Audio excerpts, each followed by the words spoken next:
ওমকারের সঙ্গে হওয়া অন্যায়ের প্রমাণ জোগাড় করে রায়ানদের প্রিন্সিপালকে দিয়ে উচিত শিক্ষা দিল পারুল। হ্যাঁ বন্ধুরা, এমনটাই দেখা যাবে। তাই সম্পূর্ণ জানতে ভিডিওটিতে লাইক দিয়ে চ্যানেলটি সাবস্ক্রাইব করে দেখতে থাকুন। গল্পের শুরুতে দেখা যাবে রায়ান আর শিরিন পারুলের কথা জানতে চায়। তখনই স্রোতস্বিনী বলতে থাকে, আমরা জানি না ও কোথায়। তখনই রায়ান বলতে থাকে, তোমরা জানো না? এটাও কি সম্ভব? সারাক্ষণ তো ওর সঙ্গে একদম চিপকে চিপকে থাকো, আর এখন বলতে পারছো না যে পারুল কোথায়? ঠিক তখনই পারুল ওমকারকে নিয়ে সেখানে চলে আসে। তখন পারুল বলতে থাকে, আমি এখানে কেন? তখন রায়ান বলতে থাকে, তুই ওমকারকে নিয়ে কোথায় যাচ্ছিস? তখন পারুল বলতে থাকে, ওমকারকে নিয়ে আমি ডিনের ঘরে যাচ্ছি। বুঝতে পেরেছিস, আমি যে কাজটা করেছিলাম না, তোদেরকে না ক্ষমা করে দিয়ে আমি ভুল করেছিলাম।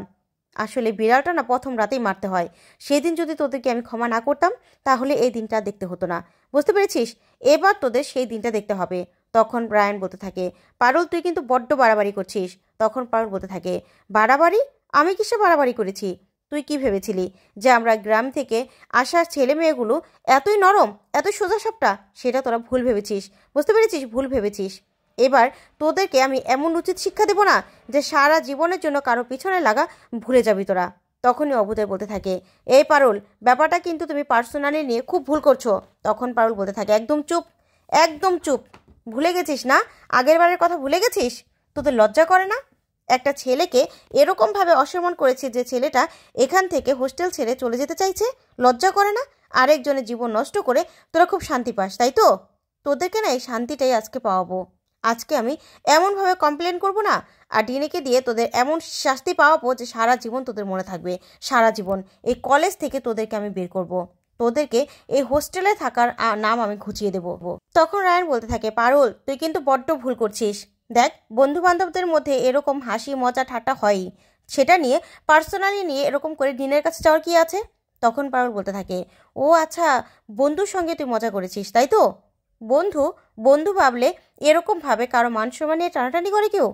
জানিস ছেলেটা চলে যাচ্ছিল, তাহলে তুই কে ভেবেছিলি যে ওরা মুখ লুকিয়ে চলে যাবে আর তোরা বুক ফুলিয়ে এখানে থাকবি? সেটা তো হবে না। তোদেরকে আজকে আমি কি অবস্থা করি তুই শুধু দেখ। তখনই রায়ান পারুলকে বলতে থাকে, জন্তু তুই কিন্তু বড্ড বাড়াবাড়ি করছিস। তখন পারুল বলতে থাকে, বাড়াবাড়ি তো তোরা শুরু করেছিস, আমাদের পিছনে লেগে তোরা বড্ড বাড়াবাড়ি শুরু করেছিস। কি ভেবেছিলি আমরা মুখ লুকিয়ে তোদেরকে হুজুর হুজুর করবো? সেটা তো হবে না, একদম হবে না। এবার দেখ আমি কি করি, এই পারুল চক্রবর্তী কি করে। তোদের অবস্থা এমন করব না যে তোরা আর কারোর সামনে মুখ দেখাতে পারবি না। এই বলেই ওমকারকে নিয়ে প্রিন্সিপালের ঘরে চলে যায় পারুল। ওইদিকে শিরিনরা সবাই ভয় পেয়ে যায়। তখনই রেশমিকা বলতে থাকে, এবার কি হবে? আবারও তো পারুল আমাদের কেস খাইয়ে দিবে। ডিনে তো ওর একদম পারফরমেন্সে মুগ্ধ। এবার কি হবে? কি হবে? আর আমরা তো সবাই আগে ঘেটে আছি ওই ডিনের কাছে। কি হবে এবার? তখনই রায়ান বলতে থাকে, সেটাই তো, আমারও তো ভয় করছে। তখনই অদ্ভুতই সহ অর্ক সবাই মিলে খুব ভয় পেতে থাকে আর বলতে থাকে, এবার কি হবে? এবার তো বড্ড ফাঁসা ফেসে গেছি। তখন শিরিন বলতে থাকে, আরে কুল, তোরা এত চাপ নিচ্ছিস কেন? ওই মেয়ে আমাদের কিচ্ছু করতে পারবে না, কিচ্ছু না। তখনই সবাই অবাক হয়ে শিরিনের দিকে তাকিয়ে থাকে। অন্যদিকে দেখা যাবে রুক্মিণী দাঁড়িয়ে আছে। তখনই রানু বলতে থাকে, দিদি ওই ক্যামেরাটা তোমার খুব দামি ছিল তাই না? তখনই রুকু বলতে থাকে, না না রানু, আসলে দামের কোনো কথা নয়, জানো তো? ওই ক্যামেরাটা আমি শখ করে কিনেছিলাম। আসলে আমার পকেট মানি থেকে টাকা বাঁচিয়ে তারপর সেই টাকায় আমি এই ক্যামেরাটা কিনেছিলাম, নিজের টাকায়, নিজের পছন্দের জিনিস। তুমি বোঝো, দামটা না ম্যাটার করে না। আমার খুব পছন্দের ছিল ওই ক্যামেরাটা। তখন রানু বলতে থাকে, চিন্তা করো না, ওইটা না পাওয়া যাবে, তুমি দেখো। ঠিক তখনই দেখা যাবে সেখানে রানুর শাশুড়ি আর রুকুর শাশুড়ি চলে আসে। এসেই বলতে থাকে, কি অনেক তো হই হই হই হই করে কাটালে, এবার একটু কাপড়গুলো কেচে নাও, যাও। তারপর রানুকে সরিয়ে দিলেই তখনই ভাদু আসে। ভাদু এসে রুকুর হাতে শাড়িগুলো দেয় আর বলতে থাকে, বৌদি নাও, এই যে শাড়ি প্যান্ডেল থেকে খুলে ফেলেছে। তখনই শাড়িগুলোর দিকে তাকিয়ে গোপালের মা বলতে থাকে, বাবা বৌমা, এত দামি দামি শাড়িগুলো তুমি প্যান্ডেলে সাজাতে দিয়ে দিলে? তখন রুকু বলতে থাকে, কি করব মা বলুন তো? আসলে এরকমভাবে ছালার চট দিয়ে কি কখনো মায়ের ঘর সাজানো হয় আর মা সেখানে থাকবে? সেজন্যই তো আমি এই শাড়িগুলো দিয়ে দিয়েছিলাম। আসলে আমার হাতের কাছে যা ছিল আমি তাই দিয়ে দিয়েছি। তখনই গোপালের কাকিমণি বলতে থাকে, বাবা, তার মানে তুমি নিজের বা পরের সেটা বুঝবে না, আর ভালো মন্দ সেটাও বুঝবে না?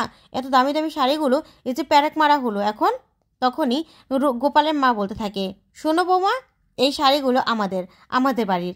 তাহলে তুমি আমাদের বাড়ির জিনিস ব্যবহার করবে আর আমাদেরকে একবার জিজ্ঞাসা করবে না? তখনই রুকু অবাক হয়ে যায়।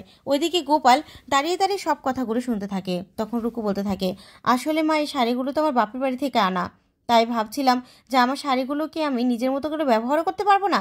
তখনই গোপালের মা বলতে থাকে, শোনো, আমার বাপের বাড়ি করবে না, তুমি এই বাড়ির বৌমা, তোমার গোত্র না চেঞ্জ হয়ে গেছে, তাই এগুলো একদম বলবে না বৌমা। এখন থেকে আমাদের কাছে সব কিছু জিজ্ঞাসা করে নেবে। ঠিক তখনই রানু সহ সবাই অবাক হয়ে যায়। তারপরে গোপাল সেখানে আসে আর এসে বলতে থাকে, মা কি হয়েছে? তখনই গোপালের মা গোপালকে দেখে অবাক হয়ে যায়। তখন গোপাল বলতে থাকে, আসলে মা, রুকু না থাকলে তো পুজোটা আমি করতেই পারতাম না, জানো তো? ও মুহূর্তের মধ্যে কি সুন্দর করে সব কিছু সাজিয়ে দিয়েছিল, প্যান্ডেলটা কত সুন্দর হয়েছিল। আর ও তো শেষ মুহূর্তে এসেছিল, তাই হয়তো বাবু বুঝতে পারেনি কোনটা দেবে কোনটা দেবে না, তাই হাতের কাছে এগুলো ছিল, এগুলো দিয়েই না ওই প্যান্ডেলটা সাজিয়ে দিয়েছিল। আসলে পারুল নেই তো, তাই রুকুই আমাকে এবার পুজোটা সুন্দর করে উতরে দিল। তোমরা তো যাওনি, রুকু ছিল বলে, তোমরা গেলে দেখতে পারতে। তখনই এই কথা শুনেই গোপালের কাকিমণি গোপালকে বলতে থাকে, বাবা গোপাল, মা কাকিকে নিজের বউয়ের হয়ে কথা শুনিয়ে দিলি? তুই হয়তো বা কথাগুলো মিষ্টি করে বললি, কিন্তু এর মানে কিন্তু এরকমই বোঝায়। তখন গোপাল বলতে থাকে, তোমরা কি যে বলো না, কি বলছো? তোমরা যদি যেতে তাহলে দেখতে পারতে। আসলে আমার জন্য রুকু এত কিছু করেছে, আমার দেখে কত যে ভালো লেগেছে। তখনই গোপালের মা বলতে থাকে, বাবা গোপাল, নিজের বউয়ের হয়ে কথা বলছিস ঠিক আছে, তোর বউকে ভালোবাসিস ঠিক আছে, তা তোর বউ তোর সেই সম্মান রাখবে তো বাবা? সেটা একবার ভেবে দেখেছিস? তখনই রুকু এই কথা শুনে অবাক হয়ে যায়। তারপরে গোপালও অবাক হয়ে তাকিয়ে থাকে। তখন গোপালের মা বলতে থাকে, আমার এত ভালো ছেলের মান দিতে পারবে তোর বউ? শোন মা, বাবা, সেই বউয়ের কাছে ঠকলে আবার তো মায়ের কাছে আসতে হবে, তাই বাবা বুঝে শুনে ভালোবাসা দান করবি, অপাত্রে ভালোবাসা দান করবি না। যা শুনে গোপাল আর রুকু দুজনেই অবাক হয়ে যায়। অন্যদিকে দেখা যাবে পারুল ডিনের কাছে সবকিছু বললে ডিনের সবকিছু শুনে রেগে যায় আর বলতে থাকে, কি বলছো তুমি পারুল? এটা তো ক্রিমিনাল অফেন্স, এটা করার ওরা সাহস পেল কি করে? তারপরে ওমকার সবার নাম বললেই ডিনের সবাইকে ডেকে পাঠায়। তখনই রেশমিকা ওরা আসলেই ডিনে বলতে থাকে, তোমাদের এত বড় সাহস, এগুলো করার সাহস পেলে কি করে তোমরা? তখন রেশমিকা বলতে থাকে, না না স্যার, আমরা কিচ্ছু করিনি, বিশ্বাস করুন, ওরা মিথ্যে কথা বলছে। আসলে পারুল ওমকারকে নিজের দলে টেনে তারপরে আমাদেরকে সাহায্য করতে চাইছে। সেইবার ওর জন্য আমরা বেঁচে গিয়েছিলাম না, সেই প্রতিশোধটা ও নিচ্ছে। তখনই এই কথা শুনে পারুল চমকে যায়। তখনই রিনে বলতে থাকে, কেন, তোমাদের নামে কেন মিথ্যে কথা বলবে? তখনই রেশমিকা বলতে থাকে, স্যার, ওর তো আমাদের উপর এখনও রাগ রয়ে গেছে, তাই না? আমাদের উপরে ছড়ি ঘোরাতে চাইছে, সিনিয়রদের নিজের হাতের কবজায় রাখতে চাইছে, তাই ও এই কাজগুলো করেছে। তখনই পারুল বলতে থাকে, মিথ্যে কথা বলছে স্যার, মিথ্যে কথা বলছে ওরা, ওরা এই কাজগুলো করেছিল আর ক্যান্টিনে ওঙ্কারের ছবি রেখেও ওরা মজা করছিল। তখনই ডিনে বলতে থাকে, ঠিক আছে সুমন, যাও তো, ক্যান্টিনটাও ঘুরে আসবে আর রায়ানদেরও সবাইকে আসতে বলো। তখনই রায়ানরা আসলেই ডিনে আবারও রেগে যায় রায়ানদের উপর। তখন রায়ান বলতে থাকে, স্যার, ও মিথ্যে কথা বলছে, আসলে আমাদেরকে পুরো দলটাকে ও নিজের হাতে রাখতে চেয়েছিল, নিজের কথায় নাচাতে চেয়েছিল, তাই তো ওঙ্কারকে দিয়ে এরকম একটা মিথ্যে কথা বলেছে। তখন সুমন এসে বলতে থাকে, হ্যাঁ স্যার, ক্যান্টিনে কিছুই নেই। তখন পারুল বলতে থাকে, স্যার, ওরা মিথ্যে কথা বলছে, ক্যান্টিনে ছিল, ছবিটা ছিল।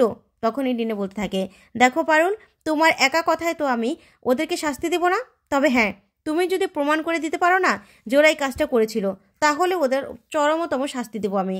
তখন পারুল বলতে থাকে, অবশ্যই স্যার, প্রমাণ আমি আনবই, কারণ আগের বার আমার দাদুর জন্য আর আমার জন্য লড়াই করেছিলাম, এবার আমি আমার বেস্ট ফ্রেন্ডের জন্য লড়াই করব। যা শুনে রায়ানরা ভয় পেয়ে যায়। তো বন্ধুরা, পারুল কি পারবে তাহলে সবটা প্রমাণ করে দিতে আর রায়ানদের শাস্তি দিতে? তোমাদের কি মনে হয় কমেন্ট করে জানাও। ধন্যবাদ।